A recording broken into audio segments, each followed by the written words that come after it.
Hello बच्चों, इस lecture में ये कंटिन्यूएशन है पिछले लेक्चर का। इस लेक्चर में हम इनेंशियोमर्स क्या होता है, मेसो कंपाउंड्स क्या होता है, डायस्टीरियोमर्स क्या होता है और रेसिमिक मिक्सचर क्या होता है, इसका इंट्रोडक्शन लेंगे। ठीक है, तो इन डेप्थ तो इस लेक्चर में इसको डिस्कस नहीं करेंगे, लेकिन you have to only understand what these concepts are. ठीक है, तो फर्स्ट ऑफ ऑल एक कोई तो कायरल कार्बन हम लेते हैं, that is suppose lactic acid.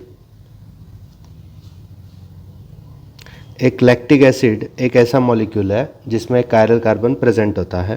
ठीक है, तो इस कायरल कार्बन को हम ऐसे 3 डायमेंशन में, जैसे मैंने पिछले लेक्चर बताया वैसे ड्रॉ करते हैं। COOH, यहाँ पे आएगा आपका CH3, यहाँ पे बैकवर्ड जा रहा है आपका H और फ्रंट आ रहा है, फॉरवर्ड आ रहा है। इसको और अच्छे से ड्रॉ करते हैं। फॉरवर्ड आ रहा है आपका OH। ठीक है, तो ये 2 हाइड्रोक्सी प्रोपेनोइक एसिड है। ठीक है, lactic acid is what, nothing but 2 hydroxy propanoic acid.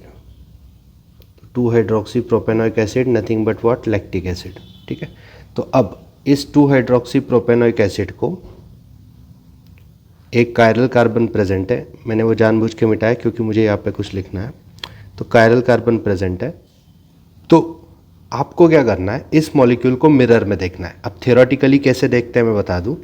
If this molecule you consider it's mirror image अगर आपको उसकी लेनी है तो ये मिरर है सपोज। तो मिरर में वो मॉलिक्यूल कैसे दिखेगा, तो सिंपल सा इस मॉलिक्यूल को यहाँ पे रिप्रेजेंट करने का तरीका बताता हूँ आपको। जैसे जेरोक्स स्कैन होती है ना, वैसे स्कैन करना है from this right to left, ऐसे स्कैन करना है इस मॉलिक्यूल को। देखो मैं बना के दिखाता हूँ आपको, इजी होगा। ये कार्बन है, ठीक है, ऊपर CH3 दिख रहा है तो ऊपर COH दिख रहा है, सॉरी, तो COH लिख दिया आपने। ठीक है, यहाँ पे H कैसे जा रहा है, तो नीचे नीचे जा रहा है, मतलब डॉटेड जा रहा है, तो आपको सिंपल डॉटेड उसको ऐसे लिखना है। ठीक है, अगर आप समझ गए। और उसके बाद OH कैसे जा रहा है, तो OH is going what, upwards. तो ये वैसे के वैसे जैसे यहाँ पे दिख रहा है वैसे लिखना है। यहाँ पे क्या है, CH3। नाउ इस दोनों कंपाउंड्स में, ठीक है, ये दोनों कंपाउंड्स क्या है, एक दूसरे की मिरर इमेजेस है, mirror images of each other. ठीक है, तो मिरर इमेज, अगर ये लैक्टिक एसिड की 2 मिरर इमेज है तो आपको खुद को थोड़ा कन्विंस करना है। कन्विंस कैसे करना है कि दोनों कंपाउंड्स कायरल कंपाउंड है। ठीक है, दोनों तो सेम ही कंपाउंड आपको लगेंगे, लेकिन ये सेम नहीं है। किस बारे में सेम नहीं है, ये ऑप्टिकल एक्टिविटी के बारे में सेम नहीं है। मतलब they are different in optical activity. अगर आपने खुद को थोड़ा कन्विंस किया कि ये कंपाउंड, ये जो 2 कंपाउंड दिख रहे हैं, ये नॉन सुपर इम्पोजिबल है, sorry, non super imposable. Now what is mean by non-superimposable? तो if you keep COH on COH, CH3 on CH3, OH on OH and H on H like this, कि suppose इस compound को, इस carbon को उठा के इस carbon पे रखना है, और कैसे रखना है, COH के ऊपर COH आए, CH3 के ऊपर CH3 आए, OH के ऊपर OH आए और H के ऊपर H आए। ऐसा पॉसिबल नहीं होगा, खुद को कन्विंस करो, ऐसा पॉसिबल नहीं होगा। आप अगर समझ रहे होंगे तो सर इस मॉलिक्यूल को सिर्फ उल्टा कर दो, COH के ऊपर COH आ जाएगा, CH3 के ऊपर CH3 आ जाएगा। लेकिन बच्चों H के ऊपर H आएगा क्या, इसको उल्टा करेंगे तो H जो पीछे दिखाया हमने वो कहाँ आ जाएगा, आगे आ जाएगा। ये 3 डायमेंशन है, और जो OH जो ऊपर आ रहा है, मतलब आपकी तरफ आ रहा है, वो पीछे चला जाएगा। और लेकिन इस मॉलिक्यूल में H कहाँ पे है, पीछे है, और यहाँ पे कहाँ पे है, आगे है। तो these are what, non super imposable, एक दूसरे के साथ इम्पोज नहीं होगी, ऐसी मिरर इमेज है। तो इस मिरर इमेज को हम कहते हैं इनेंशियोमर्स। तो इस दोनों कंपाउंड्स को हम क्या कहेंगे, इनेंशियोमर्स। अगर आपको अभी भी लग रहा है ये सेम कंपाउंड है तो भूल जाओ, ये सेम कंपाउंड नहीं है। सेम कंपाउंड होगे भी तो वो अलग किस बारे में है, तो they are different in terms of what, optical activity. अगर ये कंपाउंड मैंने बताया ये ऑप्टिकल एक्टिव होगा ही, क्योंकि इसमें एक कायरल कार्बन प्रेजेंट है। अगर ये कंपाउंड D है, मतलब डेक्स्ट्रो है। What is mean by this small d? Small d is mean bye dextro. तो डेक्स्ट्रो है, नहीं तो प्लस है, एक्सपेरिमेंट से समझा आपको। तो ये बाजू वाला कंपाउंड जो है वो क्या होगा, L होगा, नहीं तो उसको रिप्रेजेंट कैसे करेंगे, माइनस से रिप्रेजेंट करेंगे। अगर ये प्लेन पोलराइज लाइट को 30 डिग्री राइट को घुमा रहा है तो ये प्लेन पोलराइज लाइट को 30 डिग्री कहाँ घुमाएगा, लेफ्ट को घुमाएगा। अगर ये लेफ्ट को घुमा रहा है तो ये कहाँ घुमाएगा, राइट को घुमाएगा। मतलब ये D हुआ तो ये L है और ये L हुआ तो ये D है। तो this is what the difference in this enantiomers. तो इनैंशियोमर्स में डिफरेंस क्या होता है, सिर्फ प्लेन पोलराइज लाइट के रोटेशन के बारे में।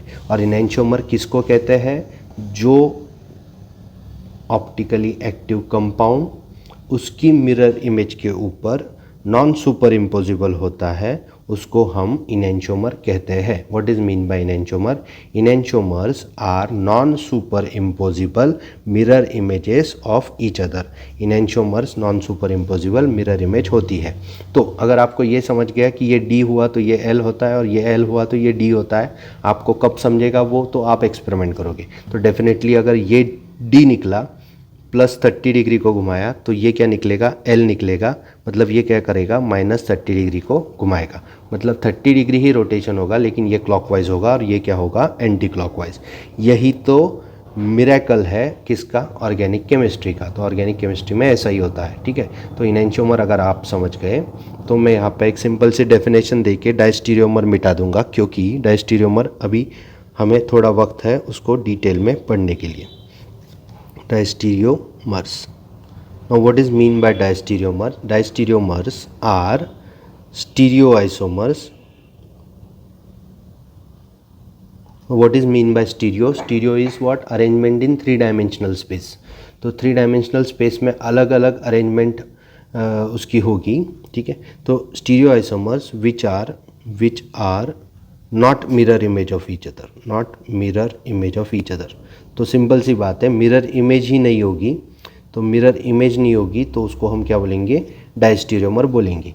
मिरर इमेज होगी तो उसको हम क्या बोलेंगे, इनैंशियोमर बोलेंगे। लेकिन मिरर इमेज वो भी कैसी चाहिए, नॉन सुपर इम्पोजिबल। और नॉन सुपर इम्पोजिबिलिटी अगर आपको नहीं समझ आ रहा है तो ये 3D ऑब्जेक्ट्स है बच्चों। 3D ऑब्जेक्ट्स अगर एक ऑब्जेक्ट दूसरे ऑब्जेक्ट के ऊपर रखा, तो जैसे कि राइट हैंड ड्राइव कार है सपोज और लेफ्ट हैंड ड्राइव कार है, तो अगर राइट हैंड ड्राइव कार और लेफ्ट हैंड ड्राइव कार आपने एक दूसरे के ऊपर रख दी तो स्टीयरिंग से स्टीयरिंग आपको इम्पोज होगा क्या, बिल्कुल नहीं होगा। तो वैसे ही ये कंडीशन है कि this molecules are not superimposable, ठीक है।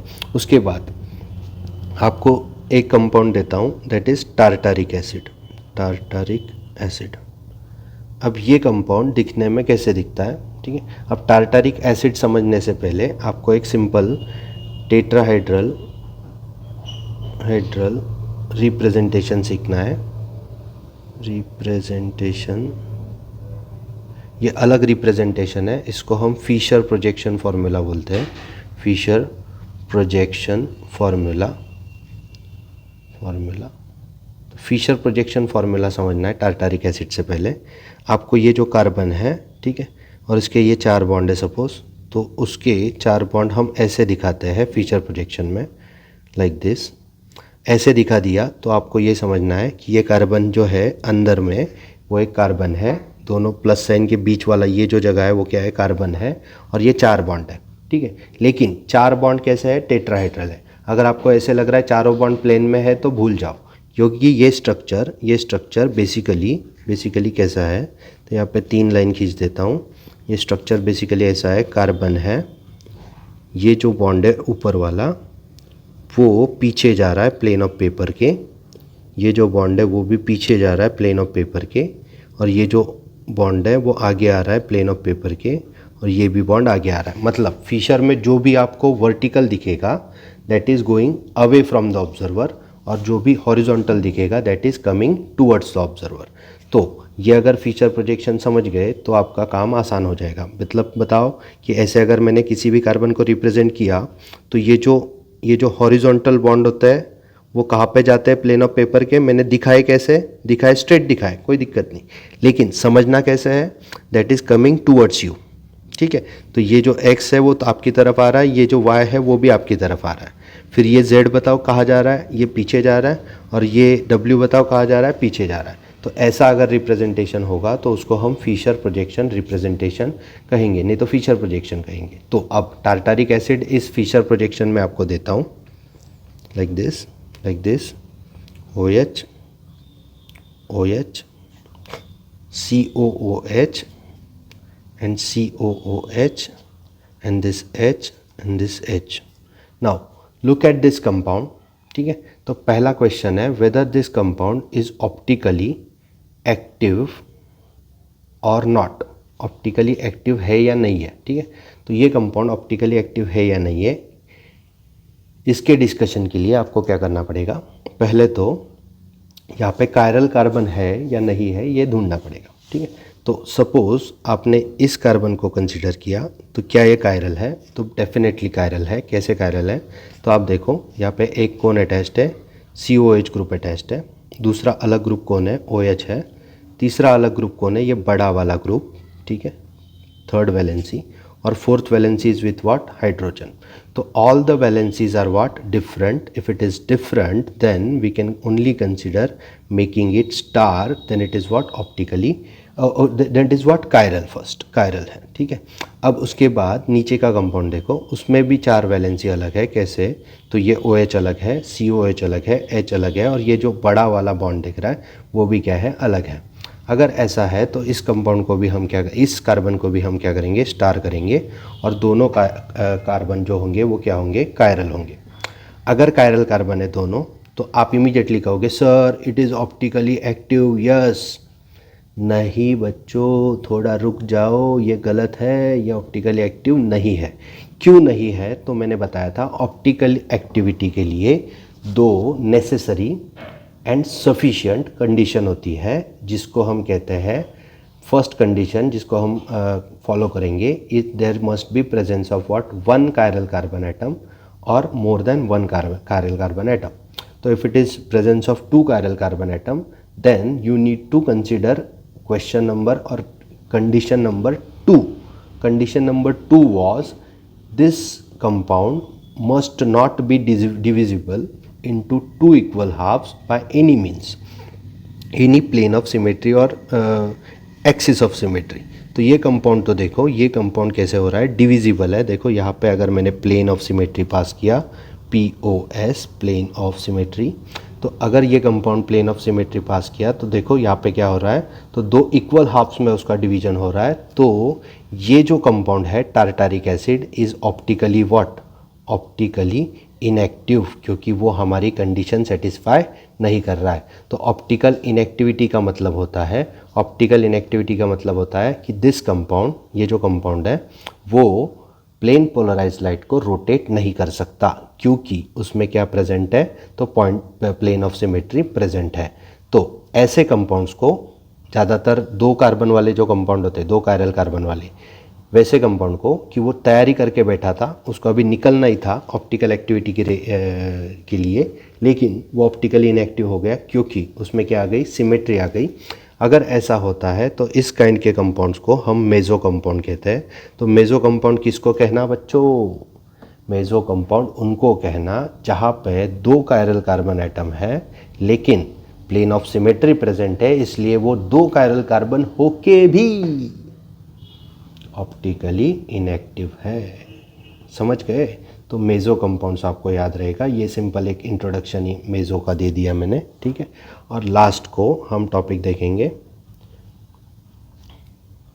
It is racemic mixture. Racemic mixture, now आपको एक बीकर इमेजिन करना है, करो beaker imagine. Chemistry happens in beaker and in that beaker you have to put mixture of 2 substances, 2 substance के mixture डालना है, 2 compounds, ठीक है।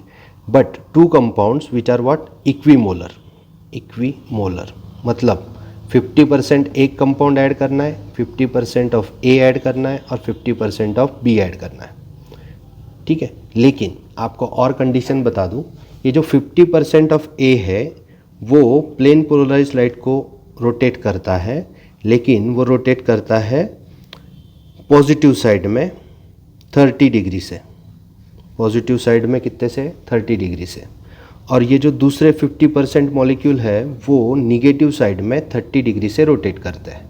और आपने क्या कर दिया है, 50% के ए के मॉलिक्यूल लिए, 50% बी के मॉलिक्यूल लिए। जब आप ये बी कर लोगे और उसमें प्लेन पोलराइज लाइट पास करोगे, like this, plane polarise light pass किया आपने सपोज, तो प्लेन पोलराइज लाइट पास करने के बाद आपको प्लेन पोलराइज लाइट का रोटेशन 0 मिलेगा, नल डिफ्लेक्शन, रोटेशन ही नहीं हुआ। क्यों रोटेशन नहीं हुआ? तो आपको समझना चाहिए 50% जो मॉलिक्यूल थे इस बीकर वाले, ये सेम बीकर है, तो 50% मॉलिक्यूल जो थे उन्होंने प्लेन पोलराइज लाइट को 30 डिग्री से घुमाया और 50% मॉलिक्यूल ने भी 30 डिग्री से घुमाया, लेकिन दोनों ने अपोजिट घुमाया, इसलिए प्लेन पोलराइज लाइट का रोटेशन कुछ नहीं हुआ। तो thereby what, no rotation. तो आपको समझना चाहिए कि ये जो मॉलिक्यूल्स है, तो इसका डेफिनेशन मैं बोलता हूँ, racemic mixture is equimolar mixture of two enantiomers. अब बेसिकली ये जो दो कंपाउंड थे ए और पी, ये एक दूसरे के क्या थे, इनेंशियोमर्स थे। तो equimolar mixture of two enantiomers which is called what, racemic mixture. Equimolar mixture होगा दो इनेंशियोमर्स का और उसको रेसिमिक मिक्सचर बोलेंगे।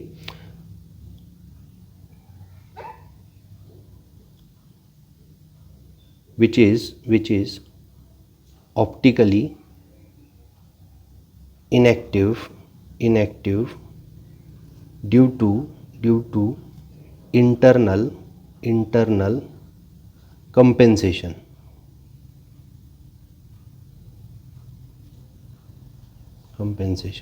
Now what is mean by internal compensation?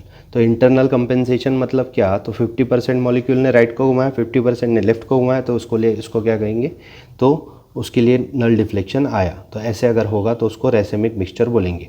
तो इनेंशियोमर्स जो होता है, देखो मैं एक कंपाउंड फिर से लिखता हूँ, CH3COOH, लाइक सपोज OH, यहाँ पे H, सपोज इसको वेज बना देते हैं, इसको डॉटेड बना देते हैं, यहाँ पे CH3 है, तो इसकी मिरर इमेज लाइक दिस।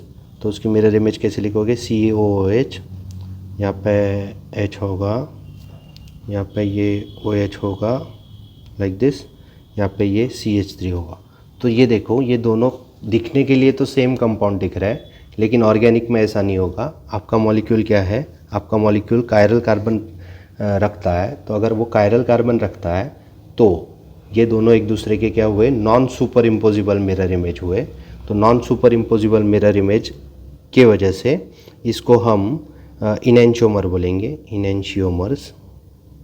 तो आपको क्या करना है, बॉटल से ये कंपाउंड उठाना है 50% और ये कंपाउंड 50%, और उसको दोनों कंपाउंड को, राइट वाले और लेफ्ट को, इक्विमोलर मिक्सचर बना लेना है, इक्विमोलर मिक्सचर। अब इक्विमोलर मिक्सचर आपने बना लिया, तो मैंने पहले ही बोला था, अगर ये D है तो ये क्या है, L, और अगर ये L है तो ये क्या है, D। तो दोनों की specific rotation plane polarise light की क्या होती है, सेम, लेकिन डायरेक्शन क्या होती है, अलग। इसीलिए तो उनको क्या कहते हैं, हम इनेंशियोमर्स कहते हैं। तो इक्विमोलर मिक्सचर अगर आपने बना लिया और उससे प्लेन पोलराइज लाइट पास किया, तो आपके प्लेन पोलराइज लाइट का रोटेशन क्या होगा, 0 होगा, मतलब रोटेशन नहीं होगा। अगर रोटेशन नहीं हुआ तो आपका जो मिक्सचर है वो कैसा मिक्सचर है, रेसिमिक मिक्सचर है, हाँ या ना।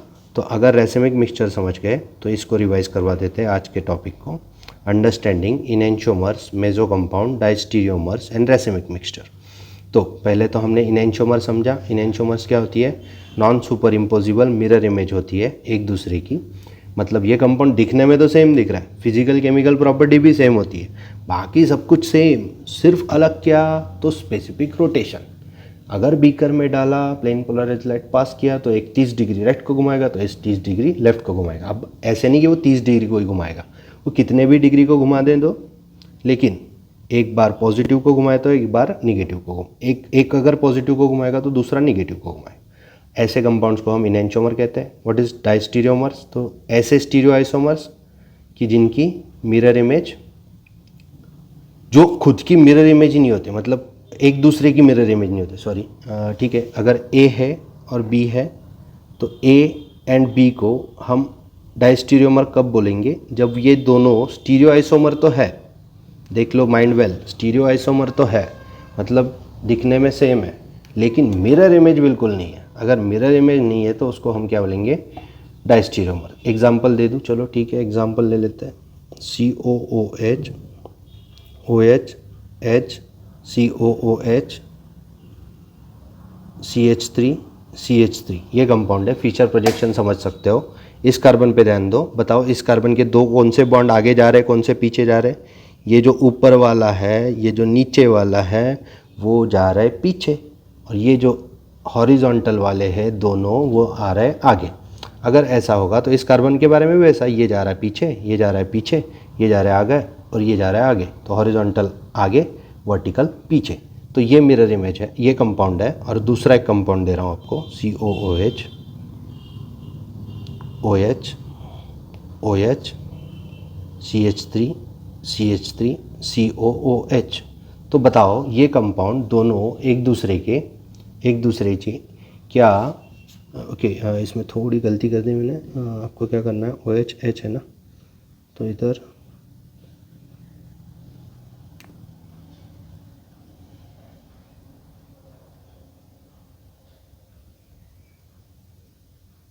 इधर H लिख देना है, ठीक है।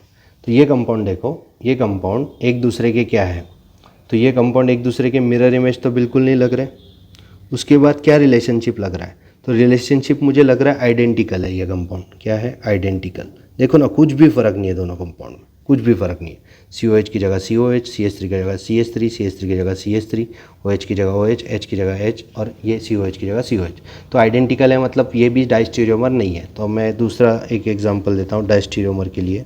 COH OH OH CH3 CH3 COH, ठीक है। और दूसरा कंपाउंड दे रहा हूँ, COH OH CH3 OH CH3। तो क्या बताओ, ये एक दूसरे की मिरर इमेज है या कंपाउंड, क्या नहीं है? तो they are not a mirror image of each other, दोनों एक दूसरे की मिरर इमेज नहीं है। देखो ना, OH इस साइड थे तो यहाँ पे भी इस साइड आने चाहिए थे, सेम साइड आने चाहिए थे, तो सेम साइड नहीं है।